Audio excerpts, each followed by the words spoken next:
Hello, everybody. Welcome to a brand new podcast of Friday Fundamentals for Creative Entrepreneurs. In the past, we've spoken about hobbies and passions. We've spoken to people who, pursue their creative calling as a side gig. We've also spoken about what it takes to be an entrepreneur. Today, we're going to be talking to an up-and-coming home furnishings and home decor brand. They're becoming a name to reckon with.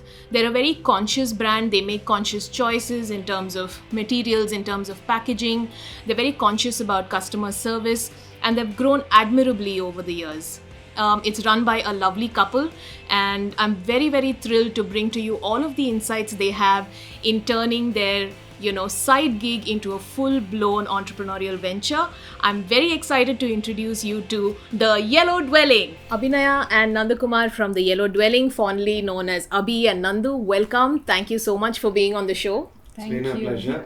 Thank you. So just to give you a small background, Abhi and I started our corporate careers together. We started working together at an FMCG firm, and we also stepped out of full-time work into entrepreneurship around the same time. And we've had countless discussions, many number of hours spent in talking about issues, challenges, celebrating successes, and the Yellow Dwelling as a brand, collaborating. And also as a brand, you've grown so much from, the days we spoke. So tell us about how it started. Like, how did the idea take shape even before, you set out to be an entrepreneur? Right.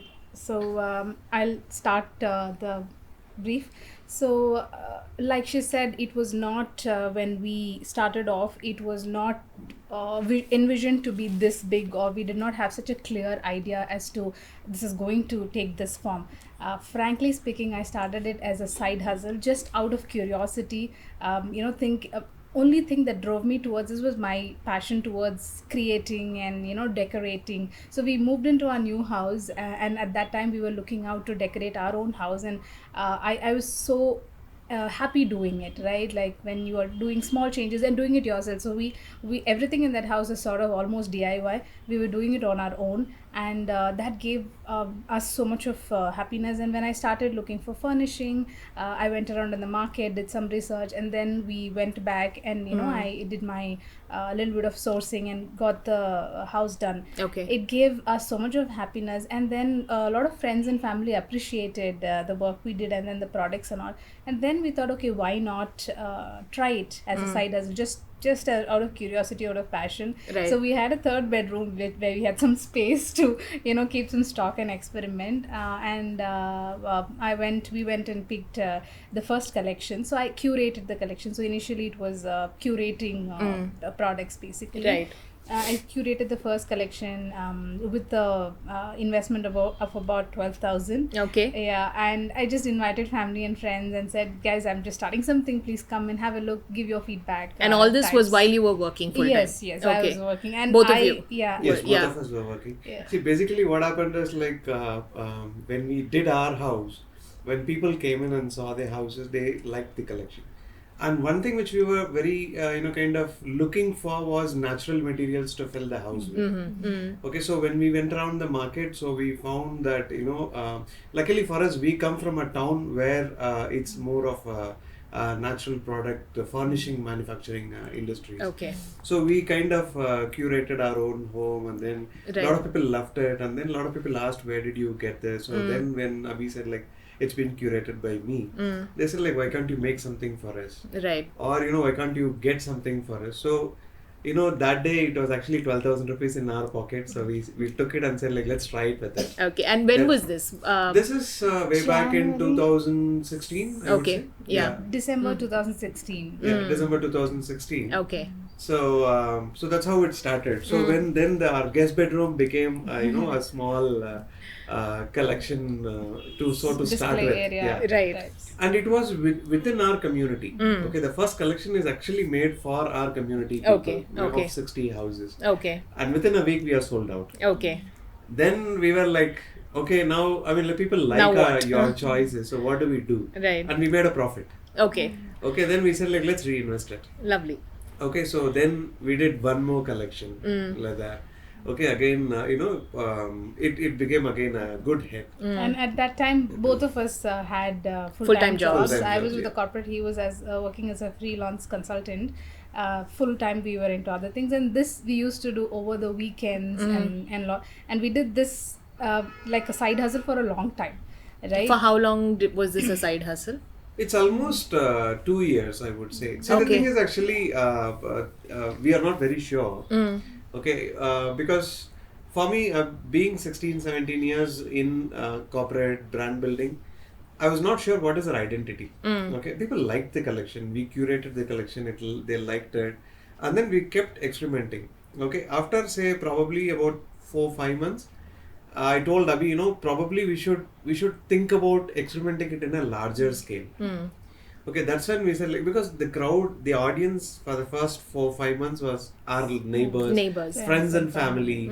Okay, so their opinion may be biased. Right, So- they may be nice to us, right? Sure, yeah. Why So I told Abhi, we should try it with an unknown audience Absolutely. or a larger audience. Yeah. That's how our first Soul he Sante pushed. happened. In fact, Lovely. at that time we were so busy and hectic with our regular work, and I was like, should we do it or not? He's like, no, we have to give it a try, just to know, right? Let's just do it, see if it is working Works out. out. So we were discussing over this for like a couple of days, and then he said, no, let's do it. He said, okay, fine, let's go ahead and try. And that was a huge what do you say, Turning point. turning point for us. And yeah, that's a point where you don't look back, you get so much of confidence, right? So Right. that was that point for us. And in those 4-5 months, the brand Yellow Dwelling was not yet born, or was it? It was. It was? So Okay. initially when we started, first thing we did was we We gave it a name. yeah. Right. So basically, what happened is like initially, when people come, we just gave it a name. So the Yellow Dwelling name happened in a day. Okay. So Not basically, in a day. There was like 3-4 names that we Yeah. shortlisted. Remember? Yes. Yeah, 3-4 names, and then I sent it around to. Did I send it to you? I sent it around to like Okay, I don't remember. 10-12 people and asking their feedback, telling them which Which appeals name? better Okay, and all. okay. And then the Yeah. second thing was we were searching if this name should not be there anywhere else. Correct, of So course. in case we grow, right? We Right. can't change the name in the middle of the thing. So the name was something that we coined right right on at the day beginning. one, and yeah. Yeah, I think that was a smart thing to do. Yeah. No, the thing is, for me, one thing which I learned is like you start something. I mean, you want to try something. It should be, you should start with an intention that I'm going to give it a try as much as possible. Lovely. It's not like, okay, I'm just going to try it and I'm just going to leave it. Yeah. Okay. Yeah. There'll be a lot of hurdles, but the thing is, so we always had that. I always had that idea that if you start something, you should give as much as possible to kind of see whether it works or not. Before saying like, okay, it's not working. So the thing is, so when we decided this, first thing we said is like, let's give it a name. Lovely. Okay, so that's when this whole episode of naming happened. And the idea behind Yellow Dwelling is the concept was a happy, cheerful Happy home. home. Lovely. We want that home to be a very positive So atmosphere. and all yellow this. as a color is associated with Bright happiness, and happiness. bright and Yeah, happy. yeah, So- lovely. So a lot of people do it the other way around, right? So they say, okay, let me try something. If it works, I'll look at making it bigger and giving it an official identity and things like that.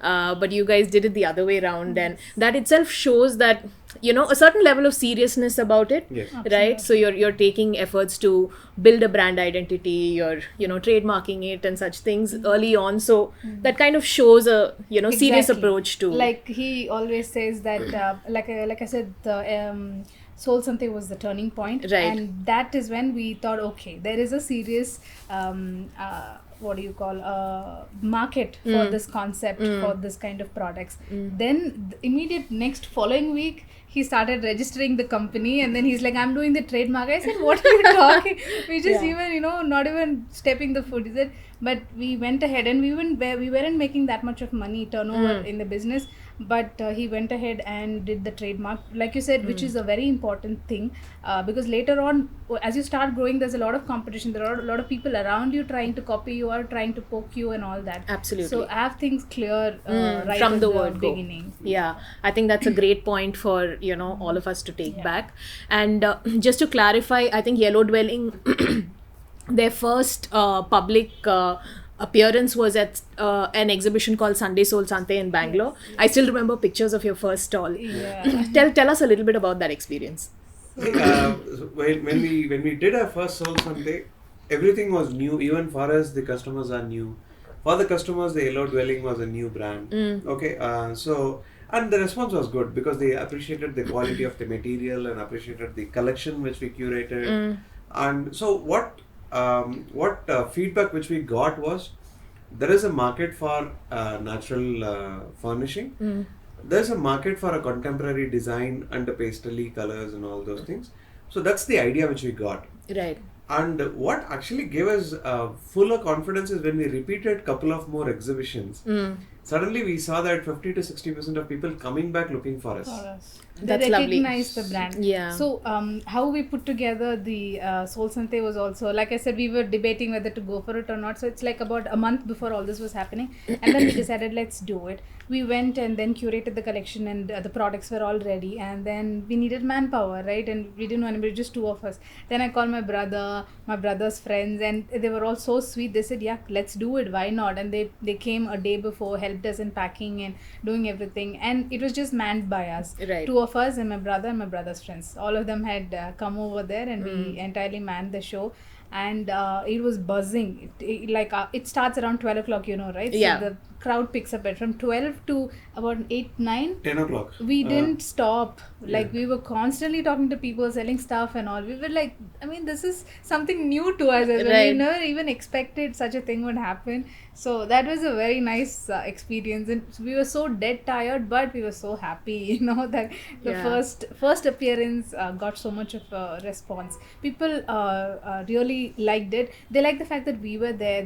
And we were nice and, just as we are. So they like the fact that we are there helping them out and all. So even today, I have clients coming back to the store and then telling that, oh, I know, what, I first met you in Soul Sante. I'd seen you guys and took your cards and all. And then I kept in touch, following you guys, and then I came back today. Right. So even that first step, right? So obviously, going to an exhibition as big as this, you needed to have had a certain amount of inventory. So you would have had to invest a little more than, your capacity at that point in time. Right. So, Yes. and did you have a fear at that point? Okay, what if this doesn't work out? We're putting so much into this. What happens?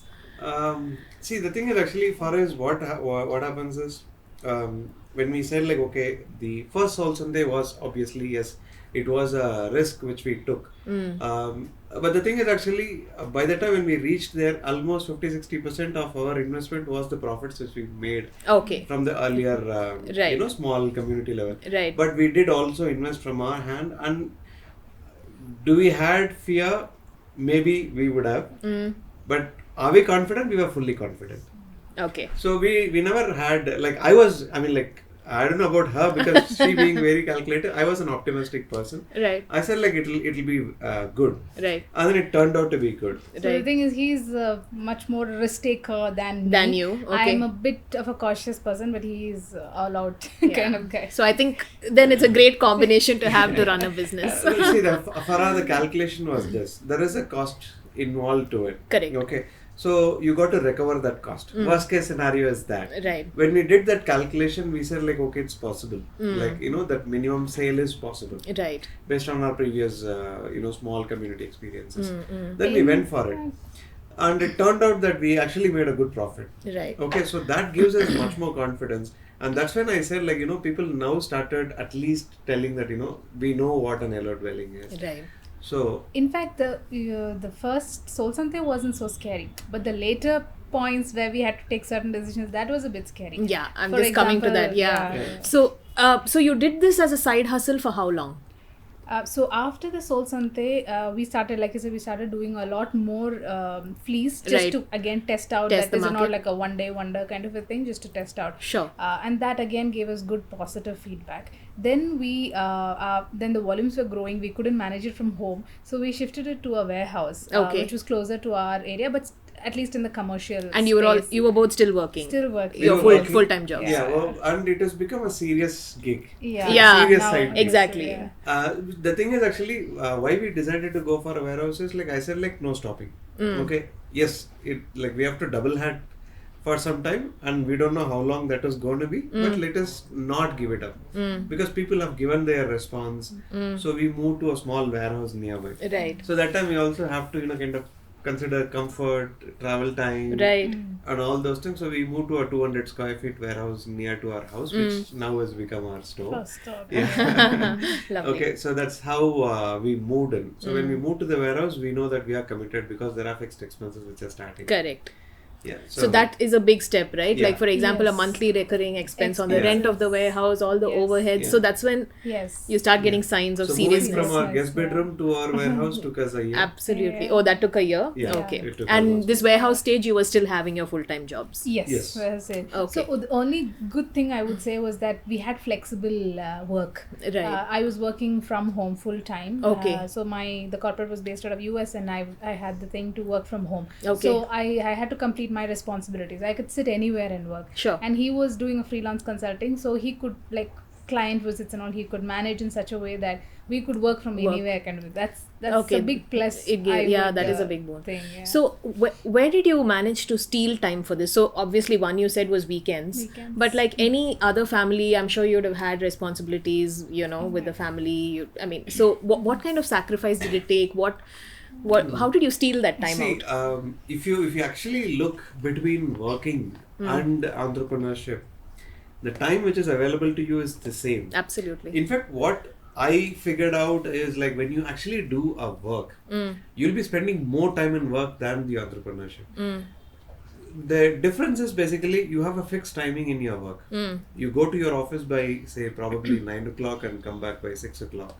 Okay, so you have that 8 hours plus you add couple of hours of your travel time. So you are spending that 10 hours. In entrepreneurship, what happens is you'll be spending the 10 plus probably another 2-3 hours, but it is not at a stretch. And you basically figure out, okay, I can do a 2-hour work in the morning. Maybe I have to kind of finish off something else in between, then I have to kind of finish off other 2 works. So you basically time it out. Okay, so end of the day, if you look at it, I would say I don't have time as an excuse. Right. So for whatever you work, you will be spending the same amount of time. Entrepreneurship, you will be spending the same amount of time. It's just that how you plan it. So That's a And lot. all those will be there. All those, your family will be there, your kids are there, your everybody's demands are there. Everything is going to continue the same. But while we were doing the side gig, it was a little taxing, to be frankly honest. So we had our regular responsibilities of the work which we had to manage. Right. Then we had to steal time. So ideally it would be the evenings or the early mornings. Early mornings. He's an early riser and he works early in the morning. So he does the 6:30 in the morning to around 8:39 before he steps out. That Right. one. And I work late in the nights. Yeah, I remember those late night calls. Late night Yeah. calls and messages, right? Yeah. So I used to work late in the nights, and of course we have a son, right? So it was difficult giving him the time. So what we used to pull him along wherever we went. Right. He used to be at the warehouse most of the time. Sounds with us very playing. familiar. Yeah. And that's how you can, Yeah, right? yeah. It's not possible to have it all or have siloed times. Like I'll Absolutely. spend with my family, I'll do this. No, you can't. It has to be all juggled up together. Right. But I think in a way it's good. He learns a lot. I think he enjoys coming out and seeing all this as well. So. Yeah, we still have pictures of him. When we go to the fabric warehouses, Right. where we pick fabrics, he'll be on top of the Yeah. fabric. Fabric rolls. babysitting. And, Okay. when they are taking our fabrics, he'll be also helping them out. And this was when he was like 2 years old. 3 How years sweet. old. So yeah, and he's also exposed to all those, the hard work behind. Correct. It's not like what he sees is all in the front end. He has seen the back end right from his second year on. So I think he'll understand that. Lovely. So how did you, at what point did you decide, okay, fine, I know that one of you quit your full-time jobs earlier than the other, but what was the discussion? At what point did you know, okay, fine, I'm going to take that risk now, I'm going to take that leap? What made you take that leap? So mainly it was we did the warehouse. We started the warehouse and we were going on. We launched online. After Okay. we had the warehouse, we launched online March Yeah. 2017. 2017. See, basically Okay. what happened is we had the exhibitions and then the warehouse. Okay. So a lot of people came and said you know what, can I see your collections completely Right. at the comfort of my home or in a place somewhere which I could come and see. So that's when we realized like, okay, we need a website. Okay, so we launched the website in sometime in March 2017, I guess. Yeah, Feb and March 2017. so Okay. everything that we had done, and again, still it was not full time. We were both of us working. So all that we did, we couldn't afford professional help. So we learnt it on our own, and we said, so the website is done by him. So like, it still remains It's that still, way, yeah. right? So it's built by you. Yeah. No, those days there was one platform where it is all this plug and play. Yeah. Okay, but it had its limitations. Correct. But then when I was going for consulting to this one of the consulting firm, there was a young guy. So I told him, teach me how to create a website. And then he taught me a little bit, and then it happened in 2-3 weeks time. And we started exploring the digital media around the same time. Instagram gave us a lot of push, in fact, in the beginning. Yeah.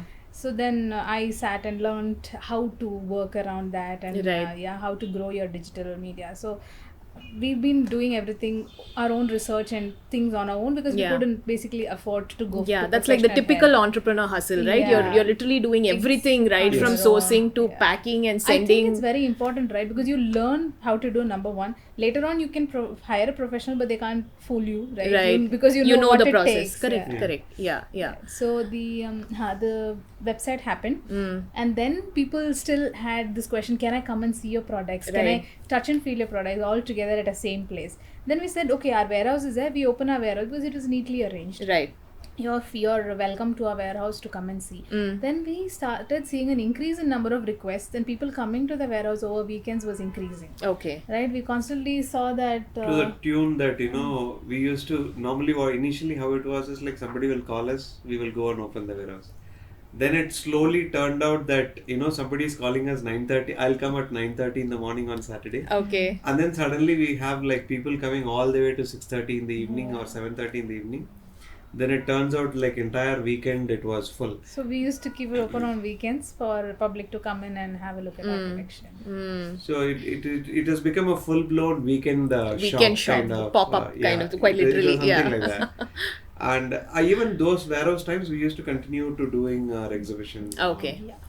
And then later on, the area where we opened up warehouses was actually going through a big development. Okay. Suddenly we found there are 25,000 apartments coming up in the vicinity of 2-3 kilometers. And Lovely. bigger brands coming up. Decathlon had opened there. Big Right. Brewski just opened very next Yeah. door, in fact, to our warehouse.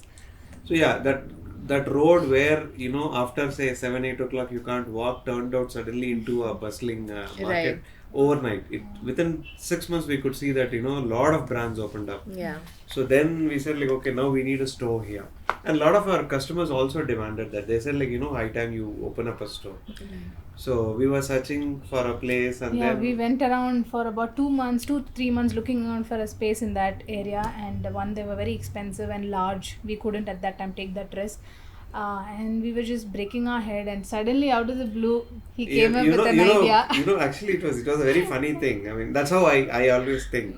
So once we were, and this warehouse coincidentally was sitting on the main road. Main road, yeah. Only thing was it was a brick wall. Right. So you can't see anything inside. I was telling Abhi, you know what, if we could break that wall and put a glass, it becomes a store. So now you Then, know that was then Abhi is like, yeah, I wish. So immediately it turned into my landlord's house. And I said like, can I break this wall and make it into a glass ceiling? He said like, don't ask me money, do whatever you want. Okay. So he's a very supportive person. He has seen us very from guy. those initial days, and Right. he said like, go ahead. So next day I got this guys and said like, break it and like give me a costing, and so we did it. Right. And within probably a month. Yeah, so I don't know if you know, I had put a picture. So it's on first I remember floor, that. right? Yeah, I remember And it's that. a completely, it was a net cafe those days when we Correct. had Yeah, net yeah, cafes. So it was a net cafe, so it was a complete wall thing, and the entry was also through the Through side. this. Yeah. So then he comes up with this idea. I said, Shirime, it is too drastic. I know it's a workable idea. Don't you think it's too drastic? He's like, no, why not? We'll do. And then he got a code for breaking that, putting a glass. So the entire L-shaped frontage, we made it a display. And then we got a steel staircase right in the front, so the access is easy. Easier. I remember that. Yeah. People, yeah. So that's So that's how, I mean, like, see, the thing is, for me, I believe, like, if you have an idea, and obviously you got to come up with a workable solution. And there is always a solution to any problem. So that's what I've been taught in my career. So that's how the 210 square feet warehouse became your a first square feet. You store. asked, right, did you feel scared? This Yeah. was the time we were feeling a bit of, scare, fear and all that. We are now moving into a full-blown store. Official store, Yeah, right? yeah. It Oh has my God. timings and you have to have a staff to run that. Manage and it, we are yeah. investing. So the landlord, he was very sweet, but he said, I can't invest on this. Sure. You guys do whatever you want, but at your own cost. Right. So it's a dead investment. We are Correct. investing into something. Right. So that's when I think things got serious. And then when did you decide that? So Abhi, you quit first, right? No, I quit later on. You It was quit Nandu first, who Nandu. quit. No, for So me, it how- was a convenience because, convenience in terms of taking the decision who will move first, because I was anyway doing a freelance consulting. So I was consulting for about 4 companies. So for me, I said, like, okay, let me put my focus here. Okay, so I took the decision to quit first. And after that, 1 year later, Abhi followed. Yeah.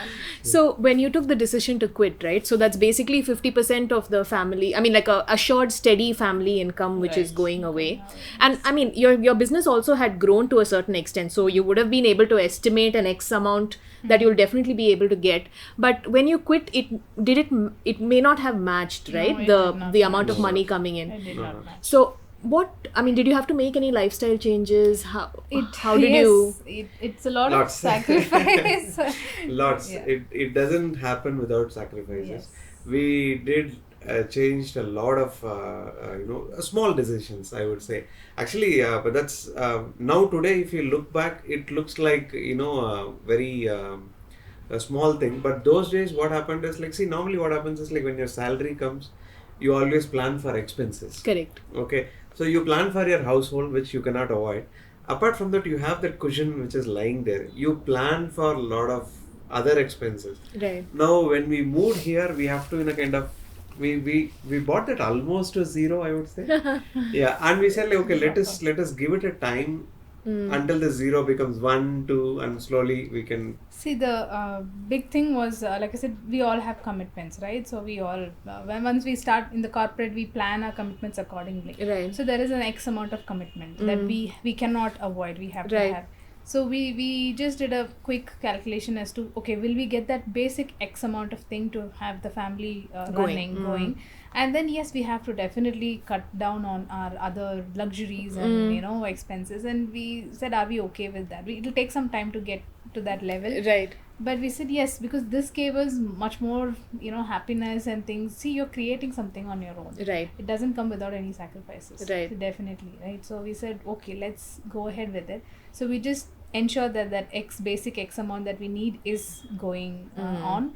And then anything extra, we'll have to wait it out. Because we are also making investments. Correct. And the investments we made into the store is all from our personal savings. Right? We've worked for so long, we had certain X amount of savings, and that went into the store. It's all in the belief that it's an investment for the future. Yeah. Correct. It's like in a funny way to put it. Whenever we feel like, normally when your salary, you like to buy something. Right. Okay, so here we said, like, if you feel like we want to buy something, let's go to Karur and our market, Buy, and, our raw factories material. and all Yeah. those things. Let's And let's buy invest raw in that. materials Right. and let's buy fabrics. So that becomes our shopping. Right. Okay, and when we feel like we have to travel somewhere, we can You go go to all the factories, and then that becomes. and we did enjoy the process as well. Right. We used to drive a lot. Yeah.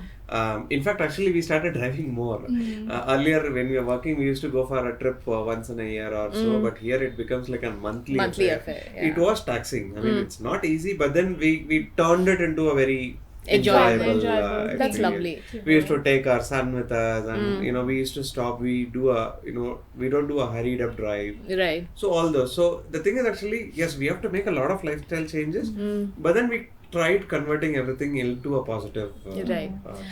Just for the benefit of our listeners and our viewers, entrepreneurship is like a very, at least from outside, it's seen as a very glamorous thing. Can you give us like maybe 1 or 2 examples of small lifestyle changes you had to make, but it's not something that would naturally come to someone, but those changes really impact your daily life a lot?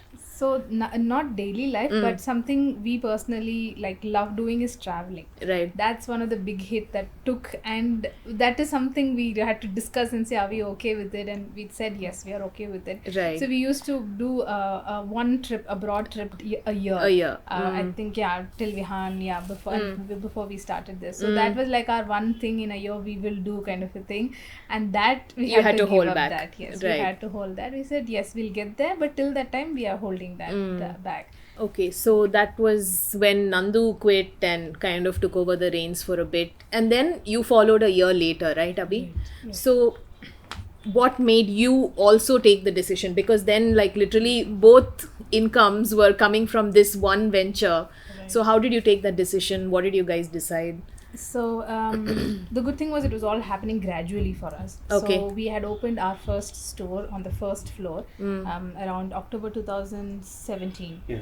2017 we opened, and at that time Nandu decided to move in faster, full time, and we were slowly growing and focusing on the store and getting more people. So at that time I also used to I mainly handled the designing and the marketing bit, and Nandu handles the production and operations. So from beginning that has been there's always overlaps and stuff.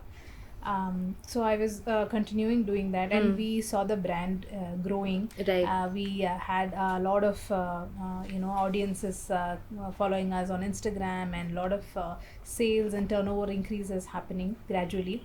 And while we were doing all our workings and business plan, it called for another store, a second store to be opened in Bangalore. Right. Because this first store is in a location which is slightly away from the city. We opened there because we said it was like an experimental Correct. thing, Closer right? to home. Closer to and- home. Yeah. So we had the convenience of just hopping in and hopping off as and when we could. Right. And all that. So it called for a second store. And while we started planning for the second store is when I decided I think we have to move in fully. And there were a lot of days where I was used to, hate, that's the word actually, hate going back and finishing off my responsibilities at the office. And I'm such a kind of person that I can't really slack at both the places. So it was putting a lot of pressure on me. I had to like stop working with yellow rolling, go there and finish my responsibilities over there, ensure things are going smooth over there, and then switch back. So this switching on and switching back was taking a lot of toll. I knew I had to do it just for a few more months because we all had bills to pay. When we decided to go in for the second store and things were moving faster, we said, okay, this is it. We will have to take a call. The business is growing and there is an identity that the business has got, right? People started associating us with somebody who's offering something refreshing, something different, and in the natural fiber space, Right. cotton being our main this thing, and jute. We are also into jute. So we decided, yes, it calls for both of us to jump into it. Yes, financially we were not so confident that will it fund the entire thing, but like I said, we were looking at that X amount to run the family, and we were ready to make the other sacrifices, selling that we will put on hold all the other luxurious thing. That's when I decided to move on. That was around the same time we expanded our first store. Okay. Our first store was only on the first floor. Yeah. And then this ground floor also got vacant, and it was ideal for us to take that because then it becomes around a Right. 500 square feet store, larger space and more impactful as well. So it also called for additional investment and people managing, right? So that was happening, and that was the time I said, okay, that is done. So I quit around May 2019. Around 6 months back, I went into part-time. Okay. So you gradually kind of moved down. Okay. And my organization and my seniors bosses were very supportive. I should really thank all of them for this, so I gradually sort of thing. I went into part-time for 6 months, Right. and then I took the call and we said, see, by that time we were fully convinced. We were Right. fully confident that this is it. And now also we keep discussing, so this is our plan A and there's no plan B. I was just going to ask you, Yes. what backup plans do you have? There is What- no backup plan. Okay. So, like one thing which we believe is like if you have a backup plan. See, the thing is, every day there will be issues. Right. So what happens is like a lot of times you will feel like, why is it happening? How do we solve it? Now the only focus should be how do we solve it? Right. Now, when you have a backup plan, a lot of times your mind will say like, now can you think about the backup plan? Because this is getting too much. See, we were in that phase, right? Yeah. Always thinking that if I could go back there, no, comparing, oh, this is so difficult, but that's so easy, you know, and I'll be making the same amount of money. Like, why can't I? But then we really sat down and discussed. We said, let's remove plan B. Let's remove plan B out of the picture, right? See, we all know anytime we can go back to corporate and we get our jobs back, right?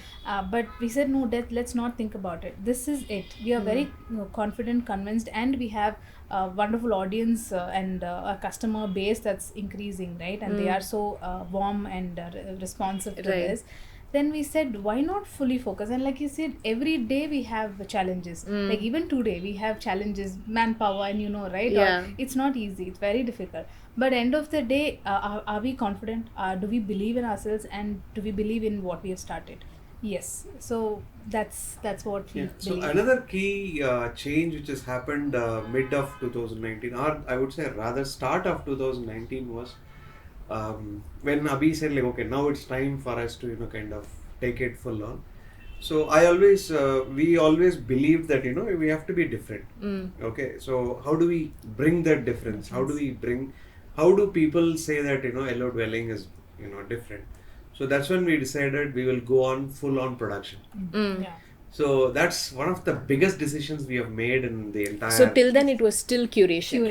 Yes. It was curation. Yes. The work is it is tough, but not as tough as this. Producing it. Because you are skipping 80% of the process. Right. You are doing only the last 20% of the process. Right. Okay, which a lot of people in this area are doing already. Okay, there are a lot of stores which curate and sell, source and sell, and I said like, let's not be that. So that was a critical from sourcing and curating and selling model to manufacturing and and it was that time I'm fully convinced. I'm 200% convinced. I went ahead and registered the company. I've applied for trademarking the brand, and I said like, Abhi, now you have to design. No more curating. Now you have to come up with the designing. So then she started, you know, kind of designing. Then we actually had a freelance designer from NIFT, and then, you know, they started bringing up the collection. The second challenge was actually our volumes are very small. Okay, and there were a lot of funny moments when we started producing our own stuff. Like when we go to the manufacturing unit, first of all, nobody was ready to manufacture. Right. Okay, because our full blown quantity was less than the sample quantities which they make. of the, you know, other guys. So you know, for example, the printing guy, it's all machine printed. So the printing guy asked, sir, from which country you are from? I said like, I'm from India. so he said like, sir, how many stores you have? Like 50 or 100? I said like, I have one store. I was like, are you mad? Producing your own I mean, for one store. But it was fun. I mean, like, because what happens is like in the machineries which we are now using for printing, they are very advanced machines. So they make about 12,000 to 13,000 meters a day. Okay, and our production quantity was 100 meters at that time. And he said like, sir, I have to switch on the machine and switch it off. So by the time your quantity will by be then over. it'll be done. Yeah. So in fact, our entire production, all the different thing will get over in a shift, right? But those guys, one thing will run for one shift minimum. Okay, Yeah. the bigger guys. Yes, Okay. that's the kind of. So they used to cribble out and, you know, and sourcing the fabric. Right. But then we were confident that, you know, we should do this. Otherwise, there's no difference. Right. So, you know, I, you know, kind of spoke to all my friends. Luckily, we had a lot of our friends who are into this space. So they connected with smaller factories. And, Right. And, you know, so we started there. Then during our second collection, we said like, how do we bring difference in that also? Right. Like now we have moved into production. So now we would understood. And luckily that time what happened is like, we spent good amount of time everywhere. Like we used to, you know, kind of find out what is the fabric, what is the cost of grey fabric, what are the processes. And we used to personally do everything ourselves. Right. So we used to go and negotiate with the, fabric guy, Printing. give me fabric at this rate. And then we used to go to printing and we negotiate the printing rates. We used to go after printing, there is a post-processing. We used to go and negotiate. He will say 1 rupee 50 paise. I'll say like, oh no, 1 rupee 20 paise. But what happened was, and tailors. Then Right. after that, stitching and then packaging. So everywhere we did everything ourselves. Right. Like complete first two two cycles. collections. Yeah, Yeah. actually for first two cycles, every single process we did it ourselves. Now, what is the biggest learning is we know what is the cost of everything. Yeah. So like when, we said initially, Yeah. you do it, you know You exactly. know the nuts and bolts. Yeah. Yeah. and then when we next we moved into a single manufacturer, he was very kind enough to introduce us to every processes. He is the one who told us to do it ourselves, at least for once or twice, so that we know everything. Right. And then now he kind of does it for us, but he knows that we know the What it entire is. process Right, and right. costs associated with it. But yeah, it was a very tough process, but somewhere we managed it, and now at least I would say we have reached a decent quantity. You know? Right. Getting Moved from there. 100 Yeah. meters Yes. upwards. Yeah, Yeah. now the same printing guy looks at us and says like, oh, okay. Okay, not bad. Not bad. It's also lovely. consistency. Like the first time they think you may not come back, Right. and they give you a tough time as well because they Right. don't want to deal with small quantities. Right. And I think most of them thought that we'll not go back. Right. So the second time we showed up for the second collection, they were itself, oh, okay, these guys are Back. not gone Yeah, yet. yeah. No, actually, yeah, it is very true, because the printing guy, he thought we are going to lose all our money. Money in this. And he gave us a rate which, like, he was manufacturing for an export company for lakhs of meters.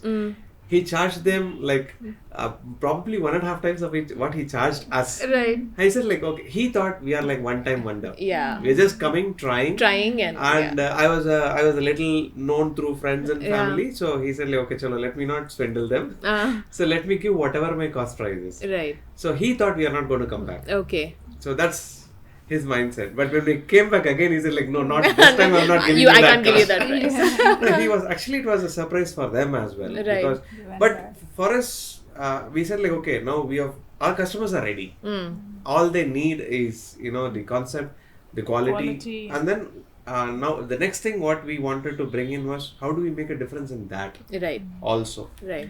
That's when our exclusive manufacturer gave us a lot of insights and ideas which we have implemented. So people don't know, the outsiders, but we work a lot. We pick fabric. For cushions we use a different fabric, for curtains we use a different fabric, for bed sheets we use a different fabric. It's not all the same, and each has its own uniqueness and Right. purpose for Right. it. And designs we curate and sit and think through as to what is the collection, what's the home furnishing is more not on trend, it's more on personality sort of basis. Right. So we are trying to give something different to the people, and colors that they've not seen, right? Right, And right. curtains we usually have seen maroon and brown color is what Yeah. is and beige, but we are trying to give them options and in Right. the same quality, also in natural fiber, Right. So that's something that we believe in. Going forward we will be doing more experiments and bringing more natural fibers, something with a difference. So hopefully we get there soon. Yeah. So it's very interesting that you spoke about your own manufacturing. So that really is the part of creative entrepreneurship, right? So Exactly. because you are Yes. getting into design now and things Right. like that. So how do you think your creative entrepreneurship stint has been different from the It's- previous, I would say, like plain entrepreneurial It's a stint? lot more difficult. Okay. Number one, challenges are lots, but the rewards and when people come back and tell, oh, this is beautiful, then you have the satisfaction. I created this from the beginning, Yeah. right? Right. Like I designed this and this, and he says that I've seen that, I've stood there in that hot sun in that hot factory and got it made, Right. So that satisfaction, I don't know, I don't think we got it in the previous collection. Right. This is something, and it got very personal as well, right? Right. This is like our babies. It wasn't if anybody pointed fingers at that, we used to get personally affected. Right. So The thing, the key difference is like, you want to be a follower or you want to be a trendsetter. Right. Yeah. So for us, we always wanted to be little different in the process. And creativity doesn't mean it's only stops at designing a different product, but Yeah. how also bring creativity or uniqueness in every aspect of what we do. So that's what we try and keep thinking.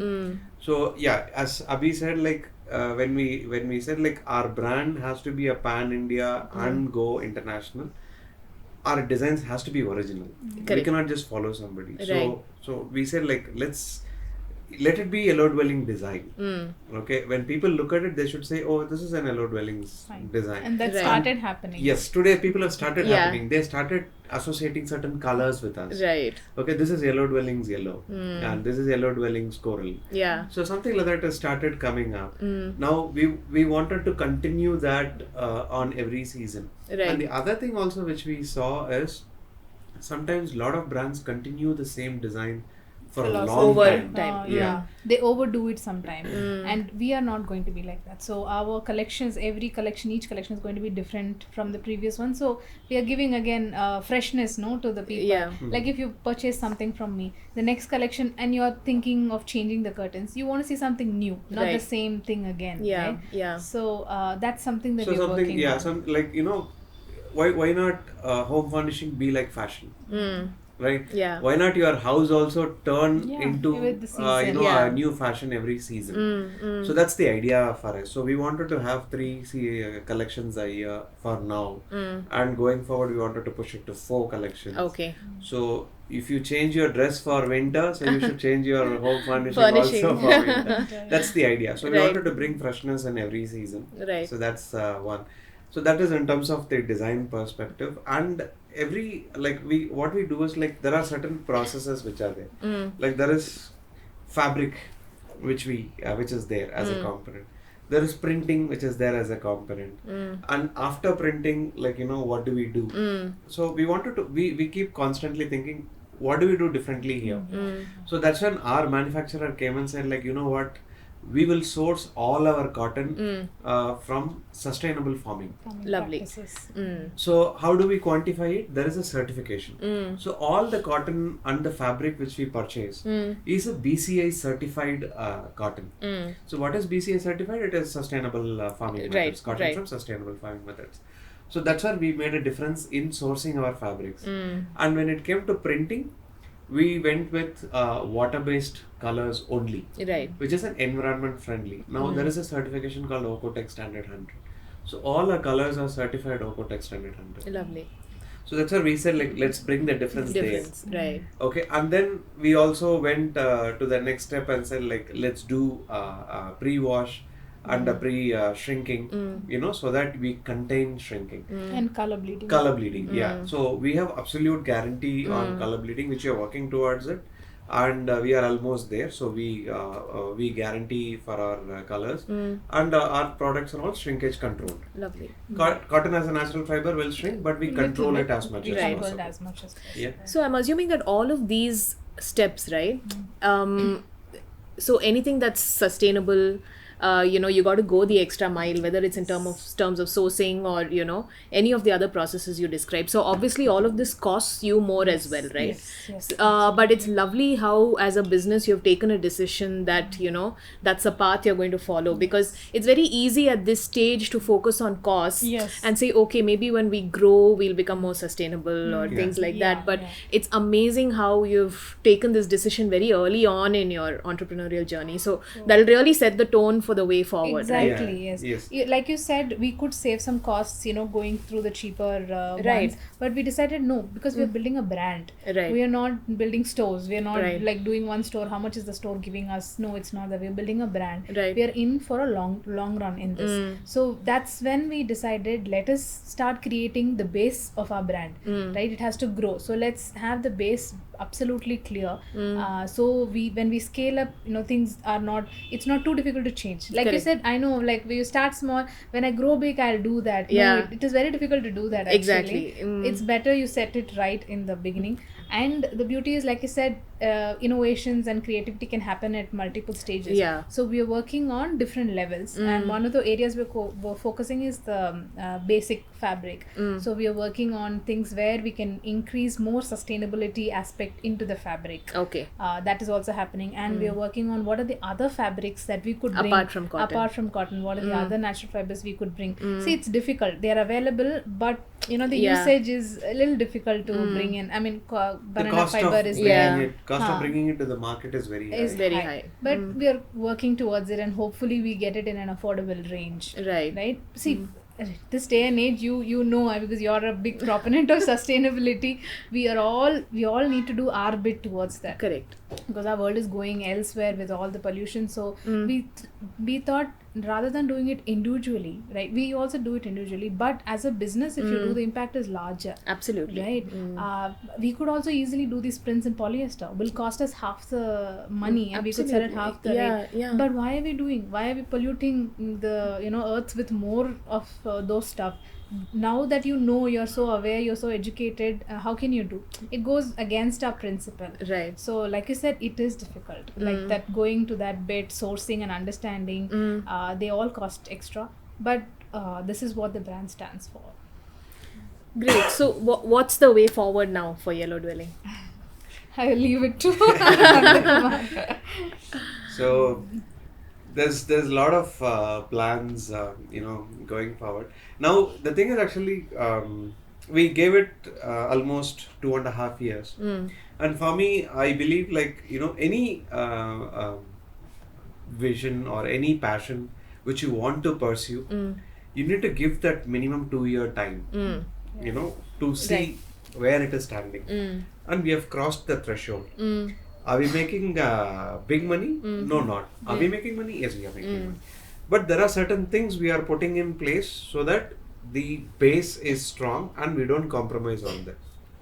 So keeping this constant, the next step is, maybe I wanted to, my goal is basically to achieve 50 doors in 5 years. That is 50 stores in 5 years from now. Okay.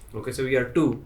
So hopefully in another 3 to 4 months we'll be 4. Okay, lovely. So that's. And is this going to be within Bangalore, outside Bangalore? What? No, not really. Outside. So we'll be outside Bangalore. Lovely. As we said, like when we started, we tried within the community. So far as now Bangalore has become our community. Now I want to experiment it outside. Very so nice. We'll be looking at cities, one city in north and one city in south. So that's what we are working on right now. Okay. And there are, like, our plans is basically to, after 5, we want to fast track it to 50. So I'm keeping a timeline of 5 years. 5 years. And when we started 1 year back, we never thought we will do 2 stores. 2 stores. But I believed it and we achieved it. So this is what I believe, and we will achieve it. So that's what our vision is. And the other vision which we have is, we wanted to bring a lot of unique natural fibers which we are working on right now, which has been used for centuries, but somewhere it has lost its sheen because of comfort and because of artificial fibers. And and all that. mostly, I think, was of cost as well. Cost as well, yeah. So we wanted to bring those back. Currently, they are all considered as luxury because of volumes, but we wanted to bring it in the affordable range. Yeah. So that's these are 2 visions which we wanted to achieve.